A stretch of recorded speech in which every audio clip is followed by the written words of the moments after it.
So what does the blockchain does? In a very simple terms, now as the enterprise is well connected within, now it's time to connect enterprises. That is how we can connect two enterprises together, multiple enterprises together. And blockchain as a technology provides connecting various enterprises together. For in an ecosystem like home finance, it's very important for us to connect all the stakeholders of the ecosystem. Now let me just show you how the blockchain works.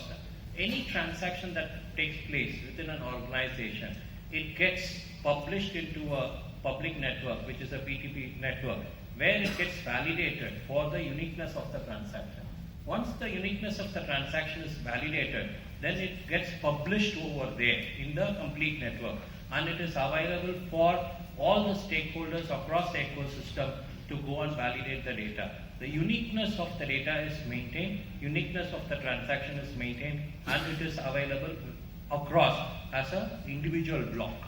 And it is done on a distributed network. What do I mean by distributed network? It doesn't require terabytes of hardware to store this information. All this data is available in the distributed network, and it gets collaborated in the blockchain technology. That is why when I said that connecting enterprises is possible using the blockchain network. This is a simple way of giving an insight about the blockchain platform. Now, having said what the blockchain is all about, okay, the blockchain, as far as the blockchain is concerned, many people have a perception that blockchain is a technology used by cryptocurrency. Actually, it is not only, it's one of the applications of blockchain technology. Whereas the blockchain is going to be the default platform for all assets. Every asset going forward is going to be blockchain, and any transaction happening over the asset will be part of the blockchain ecosystem. Therefore, blockchain is going to be the future for any asset transactions. Now, if you look at the home finance ecosystem, as we all know, home finance as such is a very, very emotional system where every individual is benefits out of their own home, which is their dream, where too many stakeholders are there, starting from the lending agency to the statutory organizations, plus the credit rating agencies and all the other people who are involved. There are more than 13 to 14 stakeholders minimum involved in the home finance ecosystem. Imagine if these stakeholders are connected, if they are connected through a single platform, then imagine how the transaction can take place. That is what we are going to address today. Now, if you look at the challenges today that we are facing in the home finance industry, the first and foremost thing is the home finance ecosystem itself is based on trust. When I say trust, there are various intermediaries involved. For example, if you take a credit agency, we trust the credit agency as a finance provider. We depend on the credit agency to give us the data of the individual. There is a trust element that is involved. Therefore, if you look at each of the intermediaries like that, there is a complete trust element involved, and we believe that trust, and based on that trust, various decisions are made in the complete ecosystem.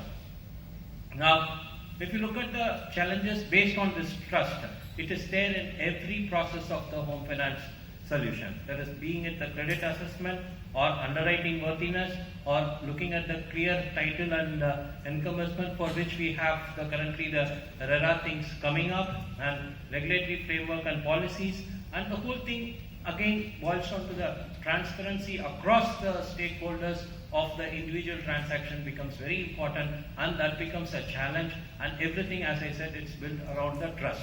And blockchain is a perfect solution to overcome this trust element. And as I said that what happens, even one weak link across any of these stakeholders, it brings the project to a complete halt, not only before disbursement, it's also post disbursement till the completion of closure of the loan. So it's a high risk that is involved. And what is the solution to this? As I said, as the technology has evolved, okay, blockchain is made it possible because blockchain is based on the trust. As I said, whenever a transaction is made available, it gets into the network through a unique algorithm. The uniqueness of the transaction is checked. The immutable records are clearly validated so that it's not duplicated nor tampered with. Therefore, blockchain becomes a unique technology across all the asset transactions. Now imagine this technology being applied through the complete ecosystem. All the stakeholders participates in the ecosystem and everybody are blockchain enabled. All the data is available in the form of a distributed ledger. That is when the collaboration takes place and it is available for all the stakeholders.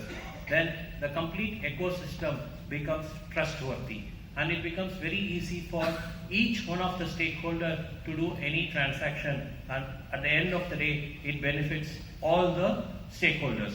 As I said, the blockchain as a technology, it ensures the distribution of data, which gives us the speed, and the most important thing is the security of the complete data. And also many people, they think that the privacy, when it is not there in a distributed ledger, it's not that. Though it is unique, the privacy is also taken care through the tokenization and unitization, where you can give access to the restricted stakeholders. That's how this technology, the advantages, if you look at it, it brings immense advantages. First, as I said, the trustworthiness, and second, since the transaction is being tracked from the initiation, every stage is being tracked, the refinance becomes very easy. And also what happens now, all the data which is all in paper today, all are getting digitized, and there is no need to store all these legal documents, and the cost of the storage across 10 or 15 years is going to be saved, and also everything is legalized, the digitized format. And this also enables another powerful feature is one can give instant loan. In fact, one can think of a pre-approved loan once a property is created based on the complete data available to all the stakeholders in the blockchain platform. Now, having said that, yes, it's really great to understand, yes, this is a good technology, it collaborates among various stakeholders. How it is going to get implemented? Because it's going to be a big challenge to implement such a technology. How we got evolved from a fully paper one to a digitized one to a centralized one today, to we have a solution where most of the transactions are digitized. But still, as I said, enterprise collaboration is missing, which causes data to hop over from one enterprise to other, and we have to work based on the trust. Now, to enable blockchain platform, what are all the most important thing that is required? Number one, the digitization of the documentation. When I say digitization of the documentation, I am not talking about just scanning the documents. It's not that. We are talking about converting a manual record into a digital record by giving a unique token and making that particular record unique. Then we are talking about, during this transition, we have to live with both physical as well as the digitized records. Therefore, we have to manage the transition. And as I said, each of the way the records are being seen today, it has to be done in a different way, tokenized and even in a unitized way. When I say tokenized and unitized way, if you take a property, the property has various subcomponents. We may partition the property, and many of the properties are sold in a partition way. Therefore, we have to think of that kind of standardization where to the lowermost unit, it has to be tokenized. Then, but the blockchain gives a better KYC access, and also the identity management becomes much more easy, and authenticity of a particular record also becomes immutable. Now, having said that, this is how we will be doing it, but what are all the changes required to implement blockchain? We have to definitely have the recognition of the digital records. There has to be an agency or government has to come out with a policy of digital records per se. Every record is going to be digitized, like how a currency is completely digital authentication is available, like that records has to be digitized. The second thing, as I said, that relevant of stakeholders, the linking of the stakeholders, because all the stakeholders has to participate in the platform.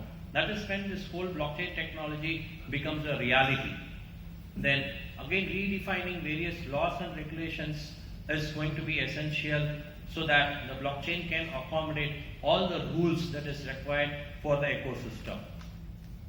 Now, having said this, these are all the changes that is required. So what happens when we will get this blockchain platform? How we perceive it is going to take 3 to 5 years for us to get this platform established because of various changes that is required. Though a lot of proof of concepts are taking place in the marketplace today, and especially banking and finance being the segment where the blockchain adoption is very fast, and today various proof of concept transactions has taken place in various areas, including the home finance segment. And as I said, it's not a one-to-one adoption. It's all the stakeholders has to be part of the ecosystem. It's not that one person has a blockchain-enabled system, the other person doesn't have a blockchain-enabled system. It's not going to work because it is a collaboration of enterprise that we are talking about. And what we perceive again is once the blockchain platform is established for a period of 3 to 5 years, it will take another 5 to 10 years for the whole platform to get mature. But for sure, it is not if, it is only going to be when, and we strongly believe, and that is the way, the direction the whole technology is going towards blockchain. Having said that, the internet was an era where we saw in the last 1 decade, the next decade is definitely the blockchain era, where the data is going to be collaborated not only in the other domains but in the home finance segment, where it is really, really essential and it makes life easier for everyone. Thank you.